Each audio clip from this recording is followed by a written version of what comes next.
Hello friends, മഴ തോരും മുമ്പ് സീരിയലിൻ്റെ ഒരു പുതുപുത്തൻ വിശേഷത്തിലേക്ക് എല്ലാവർക്കും സ്വാഗതം. വരാൻ പോകുന്ന ഒരു അടിപൊളി എപ്പിസോഡ് വിശേഷത്തിലേക്കാണ് നമ്മൾ പോകുന്നത്. നമ്മുടെ രോഹിത് സത്യങ്ങളൊക്കെ അറിയാണ് കേട്ടോ. വൈജയുടെ മോളാണ് അലീന എന്നുള്ള കാര്യം മനസ്സിലാക്കുകയാണ്. അപ്പോൾ രോഹിത്തിന് വിശ്വസിക്കാൻ പോലും പറ്റുന്നില്ല. അത്രയ്ക്ക് ദ്രോഹങ്ങളാണല്ലോ അലീനയോട് ചെയ്തു പോയതെന്ന് ഓർക്കുമ്പോൾ രോഹിത്തിന് നല്ല ദേഷ്യം തോന്നുകയാണ് കേട്ടോ.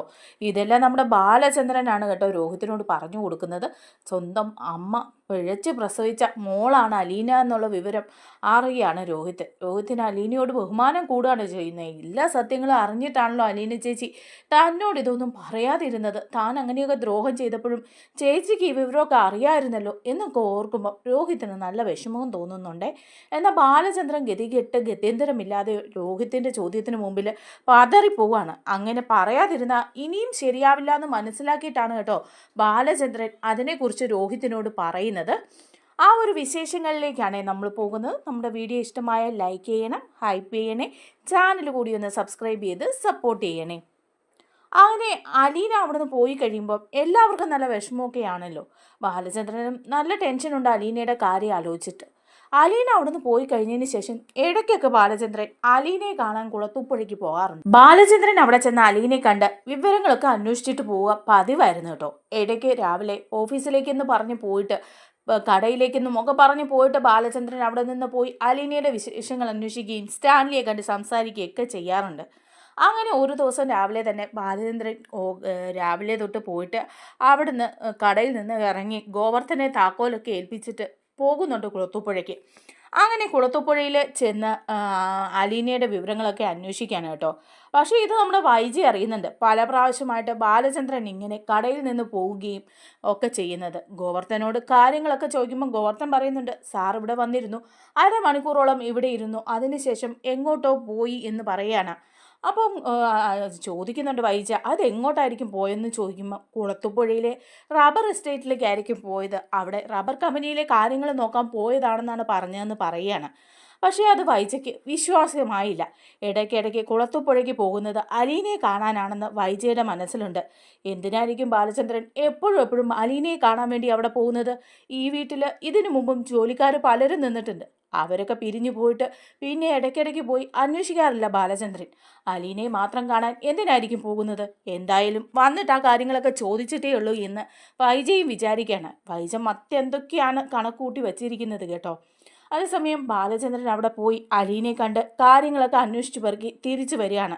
തിരിച്ച് വൈകുന്നേരം ആകുമ്പോഴാണ് പാലായിലെത്തുന്നത് കേട്ടോ. അങ്ങനെ കടയിൽ ചെന്ന് ഗോവർദ്ധൻ അപ്പോഴേക്കും താക്കോല് കൊടുക്കുകയാണ് ബാലചന്ദ്രൻ്റെ കയ്യിൽ, സ്വർണ്ണക്കടയുടെ. എന്നിട്ട് പറയുന്നുണ്ട്, സ്വർണ്ണക്കടയുടെ താക്കോല് കയ്യിൽ വെച്ചോളൂ, ഇനിയിപ്പം ഞാൻ ടെക്സ്റ്റൈലിൽ പോയി കട അടച്ചിട്ട് വരാമെന്ന് പറഞ്ഞ് ബാലചന്ദ്രൻ്റെ കയ്യിൽ നിന്ന് താക്കോല് വാങ്ങി ഗോവർദ്ധൻ പോവുകയാണ്. അങ്ങനെ ബാലചന്ദ്രൻ ഷോപ്പൊക്കെ അടച്ചിട്ട് അവിടെ നിന്ന് നേരെ ഇറങ്ങി വീട്ടിലേക്ക് വരികയാണ്. വീട്ടിലേക്ക് വരുമ്പം എല്ലാവരും ഭക്ഷണം കഴിക്കാനുള്ള ഒരു തയ്യാറെടുപ്പിലൊക്കെയാണ് കേട്ടോ. അപ്പോൾ ബാലചന്ദ്രൻ അറിയാം വന്ന് കയറുമ്പോഴേ ഇത്രയും സമയം എവിടെയായിരുന്നു എന്നുള്ള കാര്യം വൈജ ചോദിക്കുമെന്നുള്ളത്. എന്തെങ്കിലും കള്ളത്തരം മക്കളോടും വൈജയോടും പറയണം എന്ന് വിചാരിച്ചിട്ട് തന്നെയാണ് ബാലചന്ദ്രൻ വരുന്നതും. അങ്ങനെ വീട്ടിലേക്ക് എത്തുമ്പം തന്നെ വൈജയുടെ മുഖം വല്ലാതെ വീർത്ത് കെട്ടിയാണ് കേട്ടോ ഇരിക്കുന്നത്. മക്കളെല്ലാവരും ഭക്ഷണം കഴിക്കാൻ ഇരിക്കുകയും ചെയ്യുന്നുണ്ട്.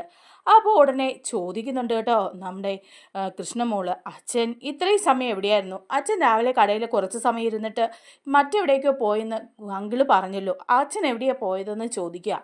അപ്പോൾ ബാലചന്ദ്രൻ പറയുന്നുണ്ട്, അത് മോളെ, അച്ഛൻ കുളത്തുപുഴയ്ക്ക് പോയതാ, അവിടെ നമ്മുടെ റബ്ബർ കമ്പനിയിലെ കാര്യങ്ങളൊക്കെ നോക്കാൻ വേണ്ടിയിട്ട് അങ്ങോട്ട് പോകേണ്ട ഒരു ആവശ്യം ഉണ്ടായിരുന്നു, അതിനു വേണ്ടി പോയതാന്ന് പറയാണ്. അപ്പോഴും വൈജയുടെ മുഖത്ത് വല്ലാത്തൊരു ദേഷ്യം ബാലചന്ദ്രൻ കാണുന്നുണ്ട് കേട്ടോ. അങ്ങനെ എല്ലാവരും ഭക്ഷണം കഴിച്ചുകൊണ്ടിരിക്കുമ്പോഴേക്കും വൈജ ചോദിക്കുകയാണ്, ബാലൻ എങ്ങോട്ടാണ് പോയതെന്ന് ചോദിക്കുക. അപ്പോൾ ബാലചന്ദ്രൻ പറയാം, അല്ല ഞാൻ ഇപ്പോഴല്ലേ മോളോട് പറഞ്ഞത്, കുളത്തുപുഴയ്ക്ക് റബ്ബർ കമ്പനിയിലെ കാര്യങ്ങൾ അന്വേഷിക്കാൻ പോയതാണ് എന്ന് പറയാണ്. അപ്പോൾ ഉടനെ തന്നെ വൈജ പറയാം, പിന്നെ കുളത്തുപുഴയ്ക്ക് റബ്ബർ കമ്പനിയിലെ കാര്യങ്ങൾ അന്വേഷിക്കാൻ പോയി. എന്താ ബാലചന്ദ്ര ഇങ്ങനെ ഈ നുണ പറയുന്നത്? രാവിലെ ഇവിടുന്ന് കമ്പനിയിലേക്കെന്ന് പറഞ്ഞ് പോയിട്ട് അവിടെ ഒരു അരമണിക്കൂർ ഇരുന്നതിന് ശേഷം അവിടുന്ന് പോയെന്നാണല്ലോ ഗോവർദ്ധൻ പറഞ്ഞത്. പിന്നെ അതിനുശേഷം രാത്രി ഇതേ ഇത്രയും സമയം വരെ കുളത്തുപുഴയിലായിരുന്നു എന്നല്ലേ? അവിടെ കമ്പനിയിലെ എന്തെല്ലാം കാര്യങ്ങൾ നോക്കാനാണ് പോകുന്നത്? അല്ല ബാലചന്ദ്രൻ ഇപ്പം ഇടയ്ക്കിടയ്ക്ക് അങ്ങോട്ട് പോവുകയും വരികയും ഒക്കെ ചെയ്യുന്നുണ്ടല്ലോ. അപ്പോൾ ഇതൊക്കെ കേട്ടിട്ട് നമ്മുടെ കൃഷ്ണമോളും രോഹിത്തും ഒക്കെ ഇങ്ങനെ നോക്കിയിരിക്കുന്നുണ്ട് കേട്ടോ. ബബിതയാണെങ്കിൽ വല്ലാതെ ബാലചന്ദ്രനെ നോക്കുന്നുമുണ്ട്. അപ്പോൾ ബാലചന്ദ്രൻ പറയുന്നുണ്ട്, എന്നെ എന്നാ ചോദ്യം ചെയ്യാനാണോ? CBI അന്വേഷണം നടത്തുന്ന പോലെ ചോദിക്കാൻ വൈജയ്ക്ക് എന്താ അധികാരം എന്ന് ചോദിക്കുക. അപ്പോൾ വൈജ പറയുന്നുണ്ട്, അതെ ഞാൻ ശരിക്കും പറഞ്ഞാൽ നിങ്ങളുടെ ഭാര്യയാണ്, എങ്കിലും യാതൊരു അവകാശങ്ങളും ഇല്ലാത്ത ഒരു ഭാര്യ തന്നെയാണ്. എന്നാലും ചോദിക്കാതിരിക്കാൻ വയ്യ. ഈ വീട്ടിലല്ലേ നിങ്ങൾ നിൽക്കുന്നത്? ഇതിനു മുമ്പും ഈ വീട്ടിൽ പല ജോലിക്കാരും നിന്നിട്ടുണ്ട്. അലീന നിൽക്കുന്നതിന് മുമ്പ്. അലീന ഈ വീട്ടിൽ നിന്ന് പോയിട്ട് നിങ്ങളിപ്പോൾ ഈ പോക്ക് തുടങ്ങിയിരിക്കുന്നത്. അലീന കുളത്തുപുഴയിലാണെന്നുള്ള കാര്യം ഞങ്ങൾക്കൊക്കെ അറിയാം. അങ്ങോട്ട് പോകുന്നത് അവളെ കാണാനല്ലേ എന്ന് ചോദിക്കുകയാണ്. അപ്പോൾ ബാലചന്ദ്രൻ പറയാം, ഞാനിതിന് അവളെ കാണുന്നത്, അവളെ കാണാൻ പോകുന്നതല്ല ഞാൻ എന്ന് പറയാണ്. അപ്പോൾ ഉടനെ തന്നെ വൈജ പറയാം, പിന്നെ അവളെ കാണാനല്ലെങ്കിൽ പിന്നെ നിങ്ങൾ എന്തിനാ പോകുന്നത്? ഇവിടെ ഇതിനു മുമ്പും ഒരുപാട് ജോലിക്കാർ നിന്നിട്ടുണ്ട്. അവരുടെ ആരുടെയും വീട് തേടി നിങ്ങൾ ഇതിനു മുമ്പ് പോയി കണ്ടിട്ടില്ലല്ലോ. ഈ അലീനയുടെ വീട് മാത്രം അന്വേഷിച്ച് എന്തുകൊണ്ടാണ് നിങ്ങൾ പോകുന്നത്? അല്ല, അലീനയും നിങ്ങളും തമ്മിൽ എന്ത് ബന്ധമാണ് ഉള്ളത്? അതൊന്ന് പറയാൻ പറ്റുമോ എന്ന് ചോദിക്കുക. അപ്പോൾ ബാലചന്ദ്രൻ പറയുന്നുണ്ട്, അതിന് ഞാൻ അലീനയുടെ വീട്ടിൽ പോയാൽ എന്താ? അവൾ ഈ വീട്ടിൽ നിന്ന് പോയത് നിൻ്റെ പ്രശ്നങ്ങൾ കൊണ്ടല്ലേ? നീ ഒരുപാട് പ്രശ്നങ്ങൾ ഉണ്ടാക്കി ആ പാവത്തിന് ഈ വീട്ടിൽ നിന്ന് അടിച്ചിറക്കി വിട്ടതാ. അങ്ങനെ ഇറങ്ങിപ്പോയ പെൺകുട്ടിയെ കുളത്തുപുഴയിൽ ഒരു സ്ഥലത്ത് കൊണ്ടാക്കിയിട്ടുണ്ട്. അവിടെ കൊണ്ടാക്കിയ എനിക്കൊരു ഉത്തരവാദിത്തമില്ലേ അവളുടെ കാര്യങ്ങളൊക്കെ അന്വേഷിക്കണം എന്നുള്ളത്? അവളുടെ കാര്യങ്ങളൊക്കെ അന്വേഷിക്കാൻ വേണ്ടിയിട്ടാണ് ഞാൻ പോകുന്നത്. അതൊരു തെറ്റായിട്ടൊന്നും എനിക്ക് തോന്നിയില്ല. നീ കാരണമല്ലേ അലീന ഇവിടെ നിന്ന് ഇറങ്ങിപ്പോയത്. അപ്പോൾ വൈജ പറയാ, അങ്ങനെയാണെങ്കിൽ നിങ്ങൾ അവിടെ പോയി അവളുടെ കാര്യങ്ങളൊക്കെ അന്വേഷിക്കും അല്ലേ? കാര്യങ്ങളൊക്കെ അന്വേഷിക്കാം. പ്രത്യേകമായിട്ടൊരു പോക്കിൻ്റെ കാര്യമില്ലല്ലോ. അവളെ അവിടുന്ന് വിളിച്ചു വരുത്തി ഏതെങ്കിലും ലോഡ്ജ് മുറി കൊണ്ടിരുത്തിയ വിശദമായിട്ട് കാര്യങ്ങളൊക്കെ അന്വേഷിക്കാൻ പറ്റുമല്ലോ. അങ്ങനെ എന്തെങ്കിലും ഉദ്ദേശത്തോടു കൂടി ആയിരിക്കുമല്ലോ പോകുന്നതെന്ന് പറയാണ്. അപ്പോഴേക്കും ബാലചന്ദ്രൻ ചാടി എണീക്കുകയാണ്. വൈജെ, ദേ അനാവശ്യം പറയരുത്. അലീനയും എന്നെയും വെച്ച് വേറൊന്നും പറയരുതെന്ന് നിന്നോട് ഞാൻ പറഞ്ഞിട്ടുണ്ട്. ഇനിയും ഇങ്ങനെ മോശമായിട്ട് സംസാരിച്ചുണ്ടല്ലോ എന്ന് പറഞ്ഞ് കൈ ഒങ്ങാണ് വൈജയുടെ നേരെ. അപ്പോൾ വൈജ പറയാം, ഞാൻ സംസാരിക്കുന്നതിനേ കുഴപ്പമുള്ളൂ. അല്ലെങ്കിൽ പിന്നെ നിങ്ങൾക്ക് മാന്യമായിട്ട് മക്കളോട് പറഞ്ഞിട്ട് പോകാമായിരുന്നല്ലോ. നിങ്ങളുടെ മക്കൾ അലീനയെ ഒരുപാട് സ്നേഹിക്കുന്നുണ്ടെന്ന് നിങ്ങൾക്കറിയാമല്ലോ. അലീന പോയതുകൊണ്ട് ഇവർക്ക് 3 പേർക്കും നല്ല വിഷമവും ദേഷ്യവും ഒക്കെയുണ്ട്. അലീനയുടെ കാര്യങ്ങൾ അറിയാൻ ആഗ്രഹിക്കുന്നവരാ ഇവർ. അലീനയെ ഇടയ്ക്ക് കാണാനും ഇവർ ആഗ്രഹിക്കുന്നുണ്ട്. അങ്ങനെയുള്ള ഇവരോട് നിങ്ങൾക്ക് പറയാമല്ലോ അലീന എവിടെയാണെന്ന്. അല്ലെങ്കിൽ കാണാൻ പോകുമ്പം ഇവരാരെങ്കിലും കൂട്ടിക്കൊണ്ട്, ദേ കൃഷ്ണമോളെ ആണെങ്കിലും കൂട്ടിക്കൊണ്ട് പോയിക്കൂടെ? അവക്കും അലീനയെ കാണണമെന്ന് ആഗ്രഹം കാണില്ലേ? അവൾ കൂടി വന്നോട്ടെ എന്ന് എന്തുകൊണ്ടാണ് നിങ്ങൾ വിചാരിക്കാത്തത്? എപ്പോഴും അലീനയെ കാണാൻ പോകുമ്പം നിങ്ങൾ ഒറ്റയ്ക്ക് തന്നെ പോകുന്നതിൻ്റെ കാരണം എന്താ? നിങ്ങളുടെ മക്കൾ അലീനയെക്കുറിച്ച് എന്തെങ്കിലും ചോദിച്ചിട്ട് നിങ്ങൾ മറുപടി എന്തെങ്കിലും പറഞ്ഞിട്ടുണ്ടോ? ഒന്നും നിങ്ങൾ മിണ്ടാറില്ലല്ലോ. അലീന എവിടെയാണെന്നോ എന്താണെന്നോ അലീനയുടെ താമസിക്കുന്ന വീടിൻ്റെ അഡ്രസ്സ് എന്താണെന്നോ ഒന്നും നിങ്ങൾ പറഞ്ഞു കൊടുത്തിട്ടില്ലല്ലോ മക്കൾക്ക്. ആ അഡ്രസ്സെങ്കിലും നിങ്ങൾക്ക് പറഞ്ഞു കൊടുത്തുകൂടായിരുന്നോ? അപ്പം ഇതിലെന്തെങ്കിലുമൊക്കെ കള്ളക്കളിയുണ്ടെന്ന് ഞാൻ പറയുന്നതിലാണ് തെറ്റുള്ളത്. വേറൊന്നുമില്ല അല്ലേ എന്ന് പറയാണ്. അപ്പോൾ ഇതൊക്കെ കേൾക്കുമ്പോൾ രോഹിത്തും ആലോചിക്കുകയാണ്, ശരിയാണ്, അമ്മ പറയുന്നതിലും ഇനി എന്തെങ്കിലും കാര്യം ഉണ്ടാവോ? അലീന ചേച്ചിയെക്കുറിച്ചിട്ട് ഇവിടുന്ന് പോയി എവിടെയോ ഉണ്ട് എന്നല്ലാതെ ഒന്നും അച്ഛൻ പറഞ്ഞിട്ടില്ല. ഇതിനു മുമ്പ് ഒരു കാര്യങ്ങളും അലീന ചേച്ചിയെക്കുറിച്ച് പറയാൻ അച്ഛൻ തയ്യാറായിട്ടുമില്ല. അമ്മ പറയുന്നതിലും ചെറിയ കാര്യങ്ങളൊക്കെ ഉണ്ടല്ലോ, അച്ഛനോട് തന്നെ ഇതിനെക്കുറിച്ചൊക്കെ ചോദിച്ചാൽ മതി എന്നൊക്കെ പറയണം. അങ്ങനെ ബാലചന്ദ്രന് ദേഷ്യം വന്നിട്ട് ബാലചന്ദ്രനാണെങ്കിൽ ഭക്ഷണമൊന്നും കഴിക്കാതെ റൂമിലേക്ക് കയറി പോവാണ് കേട്ടോ. അതുപോലെ വൈജയും ദേഷ്യപ്പെട്ട് താഴത്തെ റൂമിൽ പോയി വാതിലടച്ച് കിടക്കുകയാണ്. അങ്ങനെ കൃഷ്ണമോളും ബബിതയും അവരുടെ റൂമിലേക്കും പോവുക. ആ സമയത്ത് രോഹിത്തും മുറിയിലേക്ക് പോകുന്നുണ്ട്. രോഹിത്ത് മുറിയിൽ കയറിയിരുന്ന് വീണ്ടും ആ കാര്യങ്ങളെ കുറിച്ചിട്ട് ഇങ്ങനെ ആലോചിക്കുകയാണ്. അച്ഛൻ എന്തുകൊണ്ടായിരിക്കും ഈ ഒരു കാര്യത്തിൽ മാത്രം മറച്ചു വെക്കുന്നത്? അച്ഛൻ്റെ മോളല്ല അലീന ചേച്ചി എന്നുള്ള കാര്യം പറഞ്ഞു. അങ്ങനെയാണെങ്കിൽ പിന്നെ അലീന ചേച്ചിയും അച്ഛനും തമ്മിൽ എന്തായിരിക്കും ബന്ധം? എന്താണെന്നൊന്നും പറയുന്നുമില്ല. അങ്ങനെ എന്തോ ഒരു ബന്ധം ഉണ്ടതുകൊണ്ടല്ലേ അച്ഛൻ പിന്നീടും പോയി അലീന ചേച്ചിയെക്കുറിച്ച് അന്വേഷിക്കുകയും കാണുകയും ഒക്കെ ചെയ്യുന്നത്. അതെന്തുകൊണ്ടാണ് ഞങ്ങളോടൊന്നും പറയാത്തത് എന്നൊക്കെ ഇങ്ങനെ വിചാരിക്കുക. അങ്ങനെ രോഹിത്തിന് അറിയാൻ കേട്ടോ, ബാലചന്ദ്രൻ ലേറ്റായിട്ടേ കിടക്കുള്ളൂ. 11 മണിയൊക്കെ കഴിഞ്ഞതിന് ശേഷം മാത്രമേ കിടക്കുള്ളൂ. ഓഫീസിലെയും കടയിലെയും ഒക്കെ കണക്കുകളൊക്കെ നോക്കിയതിന് ശേഷമാണ് ബാലചന്ദ്രൻ കിടക്കുന്നത്. അങ്ങനെ പതുക്കെ ബാലചന്ദ്രനോട് തന്നെ ചോദിക്കാനായിട്ട് രോഹിത്ത് ബാലചന്ദ്രൻ്റെ മുറിയിൽ ചെന്ന് മുട്ടുവാണ്. അപ്പോൾ ബാലചന്ദ്രൻ പറയുന്നുണ്ട്, തുറന്ന് കയറി വന്നോളാൻ പറയാണ്. രോഹിതേ നീയോ? എന്താ രോഹിതേ നീ ഇപ്പം കയറി വന്നത്? നിനക്ക് ഉറങ്ങാറായില്ലേ? എന്താ ഉറക്കം വരുന്നില്ലേ എന്ന് ചോദിക്കുകയാണ്. അപ്പോൾ രോഹിത് പറയുന്നുണ്ട്, ഉറക്കം വരുന്നില്ല അച്ഛാ, അതുകൊണ്ടാണ് ഞാൻ വന്നത്. ഓഹോ, അപ്പം എൻ്റെ കൂടെ ഇരുന്ന് കുറച്ച് കണക്കൊക്കെ നോക്ക്. ഞാനാണെങ്കിൽ നമ്മുടെ ജ്വല്ലറിയിലെയും അതുപോലെ തന്നെ ടെക്സ്റ്റൈലിലെയൊക്കെ കണക്കുകളൊക്കെ നോക്കുമായിരുന്നു. നീയും കൂടെ ഇവിടെ ഇരുന്ന് അതൊക്കെ ഒന്ന് നോക്കുമെന്ന് പറയുമ്പം രോഹിത് പറയുന്നുണ്ട്, അതിനൊന്നും അല്ല അച്ഛാ, അച്ഛനോട് ചില കാര്യങ്ങൾ ചോദിക്കാനും അറിയാനും ഒക്കെ വേണ്ടിയിട്ടാണ് ഞാൻ ഇങ്ങോട്ട് വന്നതെന്ന് പറയാം. അപ്പോൾ ബാലചന്ദ്രൻ പറയുന്നുണ്ട്, അങ്ങനെ ഒരു കാര്യങ്ങൾ ചോദിക്കാനുണ്ടോ? എന്നാൽ നീ വന്നിവിടെ ഇരിക്കെ, എന്ത് കാര്യങ്ങളാണ് നിനക്ക് ചോദിക്കേണ്ടേ എന്ന് പറഞ്ഞ് കയ്യിലിരുന്ന ബുക്കും കണക്ക് പുസ്തകവും എല്ലാം അടച്ചു വെച്ചിട്ട് ബാലചന്ദ്രൻ വന്ന് രോഹിത്തിൻ്റെ അടുത്ത് ഇരിക്കുകയാണ്. അപ്പം രോഹിത് ചോദിക്കുന്നുണ്ട്, അച്ഛൻ ഇന്ന് എവിടെ പോയതാ? അച്ഛൻ കുളത്തുപുഴയ്ക്ക് പോയിട്ട് അലീന ചേച്ചിയെ കാണാൻ പോയിട്ട് എന്താ ഞങ്ങളോട് പറയാത്തത്? എവിടെയാ അലീന ചേച്ചി എന്നുള്ള കാര്യം പോലും ഞങ്ങളോട് വ്യക്തമായിട്ട് അച്ഛൻ പറയുന്നില്ല. അമ്മ പറഞ്ഞതിൽ ചില കാര്യങ്ങളൊക്കെ ഉണ്ടോയെന്ന് എനിക്ക് തോന്നുന്നുണ്ടെന്ന് പറയുക. അപ്പോൾ ബാലചന്ദ്രൻ ചോദിക്കുക, അതെന്താടാ നീ അങ്ങനെ പറഞ്ഞത്?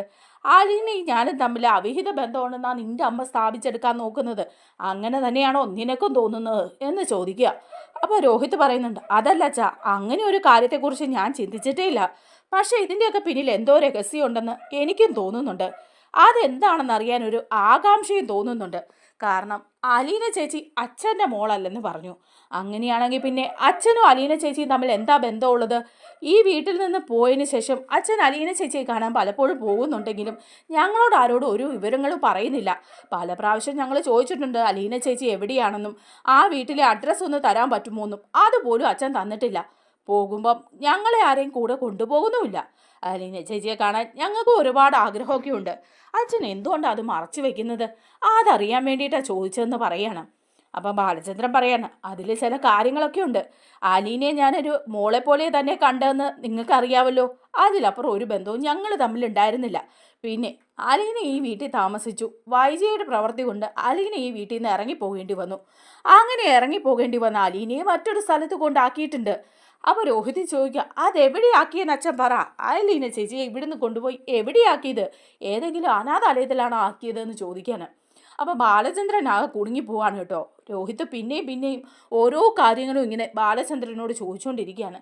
അല്ല, ഇങ്ങനെയൊക്കെ പറയാതിരിക്കും സംശയം തോന്നിപ്പോകുന്നതിൽ അമ്മയും കുറ്റം പറയാൻ പറ്റില്ല. ഞാനൊരു കാര്യം അച്ഛനോട് ചോദിക്കട്ടെ. അലീന ചേച്ചി ഇവിടെ വരുന്നതിന് മുമ്പ് വരെ അച്ഛനും അമ്മയും ഒരുപാട് സ്നേഹത്തോടെയൊന്നും അല്ല എങ്കിലും ഒന്നിച്ച് ഒരുപോലെ ജീവിച്ചിരുന്നവരാ. പക്ഷേ അലീന ചേച്ചി ഇവിടെ വന്നതിന് ശേഷം നിങ്ങൾ തമ്മിൽ എന്നും വഴക്കായി. അച്ഛന് അമ്മയോട് ഒരുപാട് ദേഷ്യമായി. അല്ലെങ്കിൽ അമ്മ എന്തെങ്കിലുമൊക്കെ തെറ്റ് ചെയ്താലും അച്ഛൻ തന്നെ അതൊക്കെ ക്ഷമിച്ച് അമ്മയുടെ ഒപ്പം നിന്നിരുന്നതാ. അച്ഛന് അലീന ചേച്ചി വന്നതോടെ അമ്മയോട് ദേഷ്യം കൂടി. നിങ്ങൾ രണ്ടുപേരും ഒരു മുറിയിൽ പോലും ഉറങ്ങാറില്ല. അച്ഛൻ മുകളിലും അമ്മ താഴത്തെ മുറിയിലുമാ ഉറങ്ങിക്കൊണ്ടിരിക്കുന്നത്. അങ്ങനെയുള്ള അത്രയും വലിയ പ്രശ്നങ്ങളൊക്കെ ഉണ്ടാകാൻ എന്താ കാരണം? ഞങ്ങൾ മക്കള് ഇതെല്ലാം കണ്ടോണ്ടല്ലേ ഇരിക്കുന്നത്. അപ്പോൾ അലീന ചേച്ചി ഇവിടെ വന്നത് മുതലാണ് ഈ മാറ്റങ്ങൾ ഉണ്ടായത്. അതെന്താണെന്നറിയാൻ ഞങ്ങൾക്കും ആഗ്രഹമില്ലേ എന്ന് ചോദിക്കുകയാണ്. അപ്പോൾ ബാലചന്ദ്രൻ മനസ്സിലോർക്കാണ്, ഇവർ എല്ലാ കാര്യങ്ങളും ശ്രദ്ധിക്കുന്നുണ്ട്. അലീന വന്നതിന് ശേഷം ഞാനും വൈജിയും തമ്മിൽ പ്രശ്നങ്ങൾ ഉണ്ടായത് എന്നാണ് ഇവൻ ധരിച്ചു വെച്ചിരിക്കുന്നത്. അതിൻ്റെ കാരണം ഇനി ഇവനോട് മറച്ചു വെച്ചിട്ട് കാര്യമില്ല. അങ്ങനെ മറച്ചു വെച്ച് കഴിഞ്ഞാൽ അത് എന്തെങ്കിലും ഇവൻ തെറ്റിദ്ധരിക്കപ്പെടും എന്നിങ്ങനെ വിചാരിക്കുകയാണ്.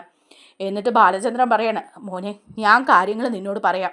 അതെനിക്ക് നിന്നോട് പറയാൻ ഒരുപാട് പരിമിതികളുണ്ട്. കാരണം ഒരച്ഛൻ മോനോടാണ് ഇതൊക്കെ സംസാരിക്കാൻ പോകുന്നത്. അങ്ങനെ ഒരു കാര്യം പറയുമ്പോഴേക്കും നീ കുറച്ച് ക്ഷമയോടുകൂടി കേട്ടിരിക്കണം എന്ന് പറയാണ്. അപ്പോൾ രോഹിത് ചോദിക്കുക, അല്ല അച്ഛാ, എന്താ അച്ഛൻ്റെ മനസ്സിലെന്ന് വെച്ചാൽ അതങ്ങ് തുറന്നു പറ എന്ന് പറയാണ്. അപ്പോൾ ബാലചന്ദ്രൻ പറയാണ്, അതേ, നിൻ്റെ അമ്മ വൈജയെ ഞാൻ വിവാഹം കഴിച്ച ഒരു കഥയുണ്ട്, അതാദ്യം ഞാൻ പറയാമെന്ന് പറയാണ്. അപ്പോൾ രോഹിത് ചോദിക്കുന്നുണ്ട്, അതൊക്കെ അറിയാവുന്ന കാര്യമല്ലേ, എന്തിനാ അച്ഛാ അത് ഇനിയും പറയുന്നത്? അല്ല മോനെ, ഞാനും എൻ്റെ അച്ഛനും അമ്മയൊക്കെ വൈജയുടെ വീട്ടിലെ ആശ്രിതരാണെന്നുള്ള കാര്യം നിനക്കറിയാമായിരുന്നല്ലോ. അതച്ഛൻ പല പ്രാവശ്യം ഇവിടെ പറഞ്ഞിട്ടുള്ളതല്ലേ, ഇനിയിപ്പോൾ അത് പറയണോ? അല്ല മോനെ, അതുകൂടി പറയണം ഈ കഥ പൂർത്തിയാവണമെങ്കിൽ. ഞാൻ ഒരു പ്രീ ഡിഗ്രിക്ക് പഠിക്കുന്ന കാലം, ആ സമയം എനിക്ക് വൈജിയോടൊരു ഇഷ്ടമൊക്കെ തോന്നി. വൈജിയെ വിവാഹം കഴിച്ചാൽ കൊള്ളാവുന്ന ഒരാഗ്രഹവും തോന്നി. കാരണം അന്ന് ഉദിക്കാത്ത പ്രായമല്ലേ. ആ സമയത്ത് തോന്നിയ ഒരു പൊട്ടത്തരമായിരുന്നു അത് ഞാൻ പ്രകടിപ്പിക്കുകയും ചെയ്തു. അവിടെ അതങ്ങനെ പ്രകടിപ്പിക്കാൻ പറ്റുന്ന ഒരു അവസ്ഥയിലായിരുന്നില്ല ഞങ്ങളുടെ ജീവിതം. അതോടുകൂടി എൻ്റെ അച്ഛൻ അവിടെ ഉള്ളതെല്ലാം വിറ്റുപെറുക്കി ആ നാട് തന്നെ വിടേണ്ടി വന്നു. അതിനൊക്കെ ശേഷമാണ് ഞാൻ ഗൾഫിൽ പോയതും കുറേയധികം പണം ഉണ്ടാക്കിയതും ബിസിനസ് തുടങ്ങിയതും ഒക്കെ. അങ്ങനെ ഇരുന്നപ്പം വീണ്ടും ആ ആഗ്രഹം പൊട്ടിമുളച്ചു വന്നു. വൈജയെ വിവാഹം കഴിച്ചാൽ കൊള്ളാമെന്ന് എനിക്ക് ആഗ്രഹം തോന്നി. അങ്ങനെ ഒരു ബ്രോക്കർ വഴിയാണ് വൈജയുമായിട്ടുള്ള വിവാഹം ആലോചിക്കുന്നത്. ആദ്യം അവരൊക്കെ കുറേ എതിർത്തെങ്കിലും പിന്നെ അതിനുശേഷം ഞങ്ങളുടെ വിവാഹം നടത്തി തരാൻ വൈജയുടെ ചേട്ടന്മാരെ തീരുമാനിക്കുകയായിരുന്നു. പ്രധാനമായിട്ടും ഗംഗേട്ടൻ. അവർ തന്നെ മുൻകൈ എടുത്ത് എൻ്റെയും വൈജയുടെയും വിവാഹം നടത്തി തരികയായിരുന്നു. വൈജയ്ക്ക് അതിന് വലിയ താല്പര്യമൊന്നുമില്ലായിരുന്നു എന്ന് പിന്നീട് ഞാൻ അറിഞ്ഞു. പക്ഷേ അങ്ങനെയാണ് ആ വിവാഹം നടന്നത്. അപ്പോഴേക്കും രോഹിത് ചോദിക്കുക, അതും ഇതുമായിട്ട് എന്താ അച്ഛാ ബന്ധം? ഈ കഥയൊക്കെ ഞാൻ പലപ്പോഴും കേട്ടിട്ടുള്ളതല്ലേ, ഇനിയിപ്പം അതും ഇതുമായിട്ട് എന്ത് ബന്ധമുള്ളതെന്ന് അച്ഛൻ പറയാമെന്ന് പറയാം. അപ്പോൾ പറയുന്നുണ്ട്, അത് പറയാം. അതിനൊക്കെ ശേഷം ഒരു ദിവസം അലീന എറണാകുളത്തുള്ള രേവതിക്കുട്ടിക്ക് ഒരു കത്തെഴുതി അയച്ചിരുന്നു. കുറേ അധികം വിവരങ്ങൾ എഴുതിയ കത്തായിരുന്നു അതെന്ന് പറയുക. അപ്പോൾ രോഹിത് പറയുന്നുണ്ട്, അല്ലച്ച, ആ കത്തിലല്ലേ ഞാനും ഹരിയും കൂടെ അലീനയെ ഉപദ്രവിക്കാൻ പോയ കാര്യങ്ങൾ എഴുതിയിരുന്നത്? അങ്ങനല്ലേ അച്ഛനത് അറിഞ്ഞതെന്ന് ചോദിക്കുകയാണ്. അപ്പം ബാലചന്ദ്രൻ പറയുന്നുണ്ട്, അതെ, അത് ശരിയാണ്, അതറിഞ്ഞു. പക്ഷേ അതല്ലാതെ മറ്റു ചില കാര്യങ്ങൾ കൂടി ഞാൻ അറിഞ്ഞു. അന്ന് ഞാൻ ജ്വല്ലറിയിലേക്ക് പോകാൻ ഇറങ്ങുമ്പോൾ പോസ്റ്റ്മാൻ എൻ്റെ കയ്യിലാണ് ആ കത്ത് കൊണ്ടു തന്നത്. അലീന രേവതിക്കുട്ടിക്ക് അയച്ച കത്തായിരുന്നു. അവിടെ രേവതിക്കുട്ടിയും മാമച്ചനും ഒന്നും ഇല്ലാതിരുന്നത് കാരണം രജിസ്റ്റേർഡ് ആയ കത്ത് തിരിച്ചു വരികയായിരുന്നു ചെയ്തത്. അങ്ങനെ ഞാൻ ജ്വല്ലറിയിൽ ചെന്നിരുന്ന സമയത്ത് അലീന എഴുതിയ ആ കത്ത് ഞാൻ വായിച്ചു നോക്കി. അതിൽ നിന്ന് ചില സംഭവങ്ങളൊക്കെ ഞാൻ മനസ്സിലാക്കുകയും ചെയ്തു. അത് മനസ്സിലാക്കി കഴിഞ്ഞപ്പം ഞാൻ ഗംഗേട്ടനെ ഒന്ന് കാണാൻ പോയി. കാരണം ഗംഗേട്ടനായിരുന്നു എൻ്റെയും വൈജയുടെയും വിവാഹം നടത്തിത്തരാൻ മുൻപന്തിയിൽ നിന്നത്. ഗംഗേട്ടൻ്റെ നിർബന്ധം കൊണ്ട് തന്നെയാണ് കൂടുതലായിട്ടും ആ വിവാഹം നടന്നതും. അപ്പോൾ ഞാൻ ഗംഗേട്ടനെ പോയി കണ്ട് ചില കാര്യങ്ങളൊക്കെ അന്വേഷിക്കുക ചെയ്തത്. അപ്പോൾ രോഹിത് ചോദിക്കുക, അതെന്ത് കാര്യ എന്ന് ചോദിക്കുകയാണ്. അപ്പോൾ പറയുന്നുണ്ട്, ഗംഗേട്ടൻ കുറേ നാൾ ആഗ്ര ഗവൺമെൻറ്റിൽ സർവീസിലുണ്ടായിരുന്നെന്നുള്ള കാര്യം നിനക്കറിയാമല്ലോ. ആ സമയത്ത് വൈജ ഗംഗേട്ടൻ്റെ കൂടെ പോയി അവിടെ നിൽക്കുകയും അവിടെ നിന്ന് കുറച്ച് നാൾ പഠിക്കുകയും അതിനുശേഷം അവിടെ ഒരു സ്കൂളിൽ ടീച്ചറായിട്ട് വർക്ക് ചെയ്യുകയും ഒക്കെ ചെയ്തിരുന്നു. ആ കഥയൊക്കെ ഞാൻ കേട്ടിട്ടുണ്ടായിരുന്നു എന്ന് പറയുകയാണ്. അതെ, അത് ശരിയാണ്. ആ സമയത്ത് വൈജ അവിടെ ഒരു മിലിറ്ററി ഓഫീസറുമായിട്ട് ഇഷ്ടത്തിലാകുകയും അയാളുമായിട്ട് ഇഷ്ടം സ്ഥാപിക്കുകയൊക്കെ ചെയ്തിരുന്നു എന്നുള്ള കാര്യങ്ങളും ഒക്കെ ഗംഗേട്ടനാണ് പറഞ്ഞു തന്നത്. അതൊക്കെ ആ കത്തിൽ ഉണ്ടായിരുന്നു. അതിനുശേഷം ഗംഗേട്ടൻ ഡൽഹിയിലേക്ക് ട്രാൻസ്ഫർ ആയി പോയ സമയത്ത് ആഗ്രയിൽ വെച്ച് വൈജയും ആ മിലിറ്ററി ഓഫീസർ സ്റ്റാൻലിയും തമ്മിൽ ഒന്നിച്ച് കുറേ നാൾ ജീവിക്കുകയൊക്കെ ചെയ്തു എന്ന് ഞാൻ അറിഞ്ഞു എന്ന് പറയാണ്. ഈ വിവരങ്ങളൊക്കെ ഗംഗേട്ടനാണ് എന്നോട് പറഞ്ഞു തന്നത്. അങ്ങനെ ആ സമയത്ത് വൈജ ഗർഭിണിയാവുകയും പൂർണ്ണ ഗർഭിണിയായ വൈജയെ കൊണ്ടുവന്ന് നെടുമങ്ങാട്ട് ഒരു ഹോസ്പിറ്റലിൽ വെച്ച് പ്രസവം നടത്തുകയും പ്രസവത്തിന് ശേഷം കുഞ്ഞു മരിച്ചുപോയി എന്നും അവളെ സ്നേഹിച്ചിരുന്ന ആള് മറ്റൊരു വിവാഹം കഴിച്ച് ജീവിക്കുകയാണെന്നും വീട്ടിലുള്ളവരെല്ലാവരും കൂടി വൈജയെ പറഞ്ഞ് മനസ്സിലാക്കുകയും ചെയ്തു. വൈജ അങ്ങനെ തന്നെയാണ് വിശ്വസിച്ചിരിക്കുന്നത്. പ്രസവിച്ച കുഞ്ഞു മരിച്ചുപോയെന്നും സ്റ്റാൻലി ജോസഫ് മറ്റൊരു വിവാഹം കഴിച്ച് കുടുംബജീവിതം നയിക്കുകയാണെന്നും അയാളെ ഇനി ബുദ്ധിമുട്ടിക്കാൻ വേണ്ടി പോകരുതെന്നും വൈജയുടെ വീട്ടുകാർ അവളെ വിശ്വസിപ്പിച്ചു. അത് വിശ്വസിച്ച വൈജ അങ്ങനെ തന്നെ മുന്നോട്ട് പോവുകയും ചെയ്തു എന്ന് പറയുമ്പം അത്ഭുതപ്പെട്ടു പോവാണ് രോഹിത്. എന്താ അച്ഛൻ ഈ പറയുന്നത്? അച്ഛനൊരു ബോധവുമില്ലാതെയാണ് ഈ സംസാരിക്കുന്നത്. അമ്മ ആഗ്രയിൽ വെച്ച് ഗർഭിണിയായിരുന്നെന്നോ നെടുമങ്ങാട്ട് ആശുപത്രിയിൽ വെച്ച് പ്രസവിച്ചെന്നോ എന്താ അച്ഛൻ ഈ പറയുന്നത് എന്ന് ചോദിക്കുകയാണ് രോഹിത്. അത്ഭുതം കൊണ്ട് രോഹിത് ഇങ്ങനെ സ്തബ്ധനായിട്ട് നിൽക്കുകയാണ്. അപ്പോഴേക്കും ബാലചന്ദ്രൻ പറയാണ്, അതേ രോഹിത്തെ, ഇതൊക്കെ സത്യമാണ്. ഇതൊക്കെ ഞാൻ ആ കത്തിൽ നിന്ന് രേവതിക്കുട്ടിക്ക് അലീന അയച്ച കത്തിൽ നിന്നാണ് മനസ്സിലാക്കിയെടുത്തത്. അതിനുശേഷം പൂർണ്ണമായിട്ടും ഇത് സത്യമാണോ എന്നറിയാൻ വേണ്ടി ഗംഗേട്ടൻ്റെ അടുത്ത് ചെന്ന് ചോദിക്കുകയായിരുന്നു. ഗംഗേട്ടൻ പക്ഷേ ഒരുപാട് പതറാതെ ഈ സത്യങ്ങളൊക്കെ എന്നോട് പറഞ്ഞു. ഗംഗേട്ടന് പിടിച്ചു നിൽക്കാൻ പറ്റാത്ത അവസ്ഥയായിരുന്നു അത്. അങ്ങനെ ഗംഗേട്ടൻ എന്നോട് മാപ്പ് ചോദിക്കുകയും ചെയ്തു. ആ നിമിഷമാണ് ഞാനത് മനസ്സിലാക്കിയതെന്ന് പറയുമ്പം ഉടനെ രോഹിത് പറയും, എനിക്കിത് വിശ്വസിക്കാൻ പറ്റുന്നില്ല. അമ്മ അച്ഛനെ വിവാഹം കഴിക്കുന്നതിന് മുമ്പ് ഒന്ന് പ്രസവിച്ചതാണെന്നോ ആ കുഞ്ഞ് മരിച്ചു പോയിന്നോ? അപ്പോൾ ഉടനെ ബാലചന്ദ്രൻ പറയാണ്, അവിടെയാണ് മോനെ തെറ്റുപറ്റിയത്. ആ കുഞ്ഞ് മരിച്ചു പോയിട്ടില്ല. ആശുപത്രിയിൽ വെച്ച് വൈജ ജന്മം നൽകിയ ഒരു പെൺകുഞ്ഞ്, ആ പെൺകുഞ്ഞ് അനാഥാലയത്തിൽ എവിടെയോ വളരുകയാണ് ചെയ്തത്. ആ കുഞ്ഞാണ് അലീന. വൈജയുടെ വീട്ടുകാർ അലീനയെ അനാഥാലയത്തിൽ കൊണ്ടാക്കിയിരുന്നതാണ്. അവളായിരുന്നു അലീന. ആ വിവരങ്ങളൊക്കെ രേവതിക്കുട്ടിക്ക് എഴുതിയ കത്തിൽ നിന്നാണ് എനിക്ക് മനസ്സിലാക്കിയത്. അതെല്ലാം ഉറപ്പുവരുത്താൻ ഞാൻ ഗംഗേട്ടനോട് ചോദിക്കുകയും ചെയ്തു. അപ്പോൾ പറഞ്ഞ കാര്യങ്ങളെല്ലാം സത്യമാണെന്ന് ഗംഗേട്ടനും പറഞ്ഞു എന്ന് പറയുക. ഇത് കേട്ടപ്പോഴേക്ക് രോഹിത്തിന് പിന്നെ ഒന്നും പറയാനില്ല. രോഹിത് തലയിൽ കൈവച്ച് നിന്നിട്ട് പറയാണ്, എന്താ എൻ്റെ അമ്മ പ്രസവിച്ച കുട്ടിയായിരുന്നോ അലീന ചേച്ചി? അപ്പോൾ അലീന ചേച്ചി എൻ്റെ സ്വന്തം സഹോദരിയായിരുന്നോ? എന്നിട്ടാണോ ഞാൻ അലീന ചേച്ചിയോട് ഈ ദ്രോഹങ്ങൾക്ക് ചെയ്തത് അച്ഛാ? അന്ന് അലീന ചേച്ചിയെ ഉപദ്രവിക്കാൻ ഞാനും ഹരിയും കൂടി ചെന്നതും അലീന ചേച്ചി കത്തിയെടുത്ത് വയറിൽ കുത്തി രക്ഷപ്പെട്ടതും ഒക്കെ ആ സമയത്തും ചേച്ചിക്ക് ഞാൻ സഹോദരനാണെന്നുള്ള കാര്യം അറിയായിരുന്നല്ലേ അച്ഛാ എന്ന് ചോദിക്കുകയാണ്. അപ്പോൾ ഉടനെ ബാലചന്ദ്രൻ പറയാണ്, അതെ, അതുകൊണ്ട് അവൾക്കറിയായിരുന്നു, എല്ലാ കാര്യങ്ങളും അവൾക്കറിയായിരുന്നു. ഇതൊന്നും നിങ്ങളാരും അറിയരുതെന്ന് അവൾ വിചാരിക്കുകയും ചെയ്തു. എന്നോട് പോലും അവൾ ആ കാര്യങ്ങളൊന്നും പറഞ്ഞില്ല, ഈ കുടുംബം തകരാതിരിക്കാൻ വേണ്ടിയിട്ട് എന്ന് പറയണം. അപ്പോഴേക്കും രോഹിത് പറയാം, അച്ഛനെങ്കിലും അറിഞ്ഞപ്പോൾ ഈ കാര്യം ഞങ്ങളോട് പറയായിരുന്നു. എനിക്ക് അലീന ചേച്ചിയുടെ കാലിൽ വീണ് മാപ്പ് പറയണം. അതുപോലുള്ള തെറ്റുകളല്ലേ ഞാൻ അലീന ചേച്ചിയോട് ചെയ്തു കൂട്ടിയതെന്ന് പറയുക. അപ്പോൾ ഉടനെ ബാലചന്ദ്രൻ പറയുന്നുണ്ട്, രോഹിത്തെ നീ ഇനിയിപ്പോൾ ആ കാര്യങ്ങളൊന്നും ചിന്തിക്കാൻ നിൽക്കണ്ട. നിന്നോട് ഞാൻ പറഞ്ഞല്ലോ അലീന, അവളെ ഞാൻ ഇപ്പോഴും അന്വേഷിക്കാൻ പോകുന്നുണ്ടെങ്കിൽ അവളെ ഞാൻ എൻ്റെ മോളായിട്ട് തന്നെയേ കണ്ടിരിക്കുന്നത്. അത് വൈജ പ്രസവിച്ച മോളായതുകൊണ്ട് മാത്രമല്ല, അവളുടെ നല്ല സ്വഭാവവും സ്വഭാവത്തിൻ്റെ പരിശുദ്ധിയും എല്ലാം കണ്ടിട്ടാണ് എനിക്ക് അലീനയെ ഇഷ്ടമായത്. അല്ലാതെ വൈജയുടെ മോളെന്ന ഗുണം കൊണ്ട് മാത്രമൊന്നും അല്ല എന്ന് പറയാണ്. രോഹിത്തെ നീ ഈ വിവരം ഇനി ആരോടും പറയാനൊന്നും പോകണ്ട. മറ്റാരും ഈ വിവരം അറിയാനേ നിൽക്കണ്ട. നീ നിന്റെ മുറിയിലേക്ക് പോയിക്കോ. ഇനി ഇതിനെക്കുറിച്ച് ചിന്തിക്കുകയും വേണ്ട. നിന്റെ അമ്മ പ്രസവിച്ച മോളാണ് അലീന, നിന്റെ സ്വന്തം ചേച്ചിയാണ് അലീന എന്ന് മാത്രം നീ അറിഞ്ഞാൽ മതി എന്ന് പറയാണ്. അപ്പോൾ രോഹിത്തിന് പിന്നെ ഇതൊന്നും വിചാരിക്കാനേ വയ്യ. രോഹിത്താണെങ്കിൽ മുറി പോയിരുന്നിങ്ങനെ ചിന്തിച്ചുകൊണ്ടേ ഇരിക്കുകയാണ്. എൻ്റെ സ്വന്തം ചേച്ചിയായ അലീന ചേച്ചിയോട് ഞാൻ എന്തെല്ലാം ദ്രോഹങ്ങളാണ് ചെയ്തത്. ഞാനും ബബിതയും കൂടി അലീന ചേച്ചിയെ ഉപദ്രവിക്കാൻ ഒരുപാട് ശ്രമിച്ചു. ആ ഹരിയും ഞാനും കൂടി എന്തെല്ലാം മോശമായിട്ട് പെരുമാറി എന്നൊക്കെ പറഞ്ഞ് തലയിൽ കൈവച്ചിരുന്ന് പൊട്ടി കരയാണ് കേട്ടോ രോഹിത്ത്. അങ്ങനെ രോഹിത്ത് എല്ലാ സത്യങ്ങളും ബാലചന്ദ്രനിൽ നിന്ന് തന്നെ അറിയുന്നുണ്ടേ. നമ്മുടെ വീഡിയോ ഇഷ്ടമായാലൊന്ന് ലൈക്ക് ചെയ്യണേ, ഹൈപ്പ് ചെയ്യണേ, ചാനൽ കൂടി ഒന്ന് സബ്സ്ക്രൈബ് ചെയ്ത് സപ്പോർട്ട് ചെയ്യണേ. താങ്ക്